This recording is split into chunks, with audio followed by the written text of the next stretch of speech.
1 இயருக்கு மேலே ஆயிடுச்சு அவங்களுக்கு கண்டுபிடிச்சி. 10 நாளுக்கு ஒரு தடவை கீமோ, 7 நாளுக்கு ஒரு தடவை கீமோ. நடக்க முடியாது, கை காலெல்லாம் உதறும், சாப்பிட மாட்டாங்க, மெயினாக வாமிட் பண்ணுவாங்க. கேன்சருக்கு எங்கே சரியாகுதுன்னு பார்க்கும்போது இந்த ஹாஸ்பிட்டல் காமிச்சது, குடார்ஜின் ஹாஸ்பிட்டலில். அக்கா நல்லா ஆக்டிவாக இருக்காங்க, நல்லா சாப்பிட்றாங்க, மோஷன் போகிறாங்க, பெட்டராக இருக்குது ட்ரீட்மெண்ட். எங்கள் அக்காவுக்கு உடம்பு சரியில்லைன்னு சொல்லிட்டு தான் அங்கே வந்தோம். பரமேஸ்வரி வேறு இடத்துலலாம் வந்து கீமோலாம் போட்டோங்க, அவங்களுக்கு 4th ஸ்டேஜ் கேன்சர் அப்படின்னு சொன்னாங்க. அதுக்கப்புறம் எங்கே ட்ரீட்மெண்ட் பார்த்து அக்கா ரொம்ப டயர்ட் ஆகிட்டாங்க. அதுக்கப்புறம் நான் என்னோடய வாட்ஸ்அப்பில் தான் பார்த்தேன், புடார்ஜின் ஹாஸ்பிட்டலில் கேன்சருக்கு எங்கே சரியாகுதுன்னு பார்க்கும்போது இந்த ஹாஸ்பிட்டல் காமிச்சது. ஃபர்ஸ்ட் டைம் வந்து பார்த்தேன், பார்த்துட்டு போயிட்டு அவங்க அக்காவுக்கு எடுத்த இதெல்லாம் கொண்டு வந்து காமிச்சேன், டீட்டெயில் எல்லாம் காமிச்சேன். அதுக்கப்புறம் அக்கா கூட்டிகிட்டு வரல, நாங்கள் மட்டும்தான் வந்தோம். வந்து காமிச்சதுக்காக பார்த்துட்டு டேப்லெட் கொடுத்தாங்க, வாங்கிட்டு போய் கொடுத்தோம். அப்போல்லாம் அக்காவால் முன்னாடியெல்லாம் எழுந்து நடக்க முடியாது, கை காலெல்லாம் உதறும், சாப்பிட மாட்டாங்க, மெயினாக வாமிட் பண்ணுவாங்க, ஒரு மாதிரி முடியெல்லாம் கொட்டிக்கின்னு ஒரு மாதிரி ஆகிட்டாங்க. எங்கே இறந்துருவாங்களோன்ற ஸ்டேஜில் தான் நாங்கள் இங்கே வந்தோம். இங்கே வந்து இப்போ டேப்லெட் வந்து இந்த 5வது தடவை வாங்கிட்டு போகிறேன். அக்கா நல்லா ஆக்டிவாக இருக்காங்க, நல்லா சாப்பிட்றாங்க, மோஷன் போகிறாங்க. ஏன்னா கடை வச்சுருக்காங்க, இன்னுமா கடை வச்சுருக்காங்க, கிராமத்தில் இருக்கிறவங்க நல்லா இருக்காங்க. இப்போ பார்க்கறதுக்கு முன்னாடி பார்க்கறதுக்கு இப்போ அவ்வளோ 90% ரொம்ப இதுவாக இருக்காங்க, ஹாப்பியாக இருக்காங்க. அவங்க எங்கே அந்த குடும்பத்தை மிஸ் பண்ணிடுவாங்களோ எங்களை அப்படின்னு சொல்கிற மாதிரி இருக்கும்போது தான் கொண்டு வந்து இங்கே பார்த்தோம். ரொம்ப இம்ப்ரூவ்மெண்ட், நல்லா இருக்காங்க, பெட்டராக இருக்குது ட்ரீட்மெண்ட். எழுந்து நடக்க முடியாது அவங்களால, எழுந்து ஒரு மாதிரி கை காலெல்லாம் உதறும், வாமிட் பண்ணிக்கிட்டே இருப்பாங்க.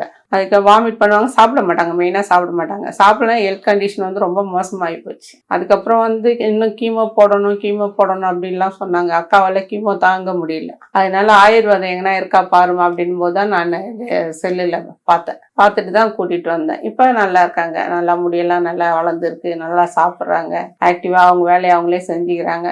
மளிகை கடை வச்சுருக்காங்க, ரொம்ப நல்லா இருக்குப்பா.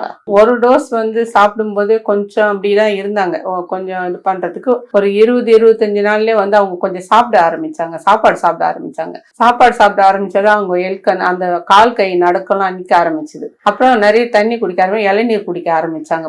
சாப்பிடாதே இருந்தவங்க எனக்கு இளநீர், மோர் அதெல்லாம் கொடு அப்படின்னு ஒரு டைம் போடும்போதே கொஞ்சம் நல்லா அதை எழுந்து அவங்க வேலையை அவங்க பார்க்க அது மாதிரி ஆயிட்டாங்க. அப்புறம் செகண்ட் டைம் வந்து வாங்கிட்டு போகும்போது அவங்க திரும்பவும் அந்த மளிகை கடையை ஆரம்பிச்சாங்க. ஏற்கனவே கடை வச்சிருந்து மூடிட்டாங்க, திரும்ப கடையை ஆரம்பிச்சாங்க.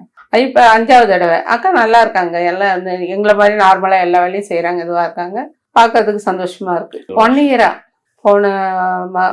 போன வருஷம் சம்மரில் அவங்க கண்டுபிடிக்கல. அவங்களுக்கு வந்து வயிறு ஒரு மாதிரி இருக்கு, வயிறு சுருக்கு குத்துது, எரியுது அப்படின்னு சொல்லும்போது அவங்க போயிட்டு சாதா ஸ்கேன் தான் எடுத்து பார்த்துருக்காங்க. ஏன்னா வயிற்றுல புண்ணு இருக்குமா அப்படின்ற மாதிரி.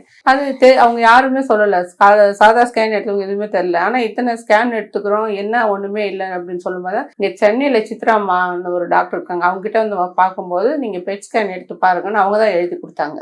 அங்கே பார்த்ததுக்கு அப்புறம் தான் அக்காவுக்கு கேன்சர் இருக்குன்னு தெரியுது. 1 இயருக்கு மேலே ஆயிடுச்சு அவங்களுக்கு கண்டுபிடிச்சி. அதான் இப்போ இது 5வது தடவை வாங்க வந்திருக்கோம். ஆனால் அந்த 1 இயரில் வந்து அந்த 2 மாதம் ட்ரீட்மெண்ட்டில் எங்கள் அக்கா ரொம்ப நொந்து போயிட்டாங்க. 10 நாளுக்கு ஒரு தடவை கீமோ, 7 நாளுக்கு ஒரு தடவை கீமோ, ரொம்ப கஷ்டம். 13 தடவை கீமோ போட்டோம். கொஞ்சம் கூட அடிக்கடி ஸ்கேன் எடுங்க, அதை எடுங்க, சுத்தமாக மனசே எங்களுக்கு விட்டுடுச்சு. அவ்வளோதான் அக்கா அப்படின்ற மாதிரி பார்த்தோம். இப்போ நல்லா இருக்காங்க, பட் பார்க்கறதுக்கே ரொம்ப இதுவாக இருக்குது. ஆனால் ஃபர்ஸ்ட் டைம் இப்போ தான் அக்கா இங்கே கூப்பிட்டு வந்திருக்கோம். நாங்கள் தான் டேப்லெட் வாங்கிட்டு போவோம், நீ வந்து பார்த்துக்கோ ஹாஸ்பிட்டலுன்னு இந்த தடவை தான் கூட்டிகிட்டு வந்திருக்கோம். வர முடியல இவ்வளோ தூரம் அவங்களால ட்ராவல் பண்ண முடியல. இப்போ நானே வரேம்மா, நான் வந்து பார்க்குறேன் அப்படின்னு. அவங்க இங்கே இல்லை, திண்டிவனம் தாண்டி, திண்டிவனத்துலேருந்து ஒரு 18 கிலோமீட்டர்ஸ் இருக்கும், குக்கிராமம் அது. அங்கேருந்து வந்திருக்காங்க, தனியாகவே வந்திருக்காங்க, யாரும் ஹெல்ப்க்கெலாம் யாரும் வரல, அவங்க மட்டும் தான் வந்தாங்க. ஸ்கேன் எடுத்து பெட்டராக இருக்குன்னு சொல்லியிருக்காங்க. அந்த கொஞ்சம் எடையே இருக்கிறதெல்லாம் ஓரளவுக்கு குறைஞ்சிச்சு.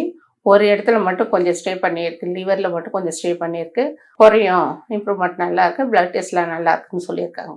அவங்க வேலையும் செய்கிறாங்க, அவங்க பசங்க வேலையும் செய்கிறாங்க. இப்போ சமையல்லாம் அவங்க தான் பண்ணுறாங்க, இன்றைக்கி சாப்பாடெல்லாம் அவங்க தான் கூப்பிட்டு கட்டி கொடுத்து அனுப்புகிறாங்க, செய்கிறாங்க. அவங்க நல்லா தான் இருக்காங்க. ஒன்றும் இல்லை. தேங்க்யூ.